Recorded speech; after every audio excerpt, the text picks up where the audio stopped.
আর বাংলা নামে একটা মিডিয়া আছে ভারতে, পশ্চিম বাংলায়, লাভ দিয়ে উঠে বলে, একটা লাফাতি গিয়ে বলে এই মাত্র খবর আসলো আমার দিদি সবকিছু কন্ট্রোল করে ফেলেছে। আবার এখন বলে ভাই 50 লক্ষ হিন্দুরা এখন অপেক্ষা করতেছে, তারা বর্ডারের কাছাকাছি আসতেছে, প্রতিদিন মিথ্যাচার করছে, দেশের উস্কানি সৃষ্টি করছে, বাংলাদেশে আসবে হুট করে ঢুকে পড়বে।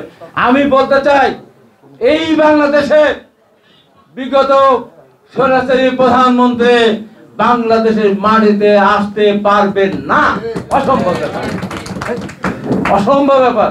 আর বাংলাদেশে কেউ স্বপ্ন দেখছেন, এখনো প্রশাসনের মধ্যে স্বপ্ন দেখছেন আবার যে কোনো মুহূর্তে আওয়ামী লীগ রাষ্ট্রীয় ক্ষমতা আসবে। আমি শেষ কথা বলতে চাই, ভারতও যদি মনে করে, চ্যালেঞ্জ দিয়ে বলছি, ভারতের 10 লক্ষ সেনাবাহিনী দিয়ে আওয়ামী লীগকে আবার রাষ্ট্রীয় ক্ষমতা বসাতে চেষ্টা করে, অসম্ভব, পারবেন না, বলতে চাই।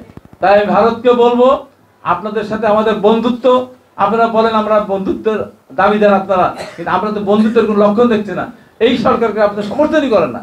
আর বাংলা নামে একটা মিডিয়া আছে ভারতে, পশ্চিম বাংলায়, লাভ দিয়ে উঠে বলে, একটা লাফাতি গিয়ে বলে এই মাত্র খবর আসলো আমার দিদি সবকিছু কন্ট্রোল করে ফেলেছে। আবার এখন বলে ভাই 50 লক্ষ হিন্দুরা এখন অপেক্ষা করতেছে, তারা বর্ডারের কাছাকাছি আসতেছে, প্রতিদিন মিথ্যাচার করছে, দেশের উস্কানি সৃষ্টি করছে। সব শেষে বলে এই যে পূজা গেল, আমাদের নেতা জনাব তারেক রহমান বলেছিলেন একটা পূজা মণ্ডপের গায়ে যেন হাত না দেয়, তোপ দিয়ে যেন এইভাবে তীক্ষ্ণ না তাকায়। আমাদেরকে নির্দেশ দিয়েছিল যদি কোথাও কোন মন্দির ভাঙা হয়, ওই ওয়ার্ডের বা ওই মন্দিরের কাছে যাদের বাড়ি, তাদের রাজনীতির পথ তাদের থাকবে না। আমরা পাহারা দিয়েছি, আমরা রক্ষা করেছি। আর বিএনপির প্রতি অসম্মান করে কথা বলার কোনো সুযোগ নেই। আর আমাদের নেতা জনাব তারেক রহমানকে এই বাংলাদেশ কেন, সারা পৃথিবী স্মরণ করা উচিত, পৃথিবীকে স্যালুট দেওয়া উচিত।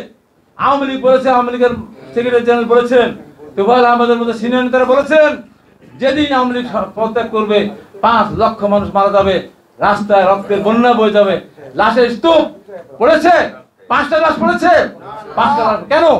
তারেক রহমানের নির্দেশ ছিল, আপনার ভাইকে হত্যা করেছে, আপনার বাবাকে হত্যা করেছে, আপনার হাত কেটে নিয়েছে, আপনাকে অন্ধ করে দিয়েছে, তারপর আপনারা আইন হাতে তুলে নেবেন না।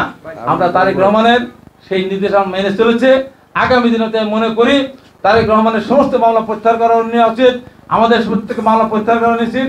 এবং আমি মনে করি আগামী দিনে এই দেশকে একটি আধুনিক কৃষি নির্ভরশীল এবং আধুনিক শিল্প নির্ভরশীল দেশ হিসেবে গড়ে তুলে এই দেশে শান্তি শৃঙ্খলা ফিরে নিয়ে এসে একটা শক্তি সমৃদ্ধশালী দেশ গড়তে পারে জনাব তারেক রহমান। বাংলাদেশের মানুষ বিশ্বাস করে বিএনপির কাছে এই দেশের মানুষ নিরাপদ, বিএনপির বাইরে আওয়ামী লীগের রাষ্ট্রে ক্ষমতার কোনো আসার সুযোগ নেই। অন্য কেউ যদি ষড়যন্ত্র আসে, এই বাংলাদেশের কপালে দুঃখ আছে, তাই মানুষ মনে করে বিএনপি আমাদের একমাত্র সঠিক ঠিকানা। তাই আমি এই কথা বলে আপনাদেরকে সবাইকে ধন্যবাদ জানিয়ে আমি আমার বক্তব্য শেষ করছি। আল্লাহ হাফেজ। দেশ বেগম খালেদা জিন্দাবাদ, আগামী রাষ্ট্রপতি তারেক রহমান জিন্দাবাদ, শহীদ রাষ্ট্রপতি জিয়া রহমান আমর।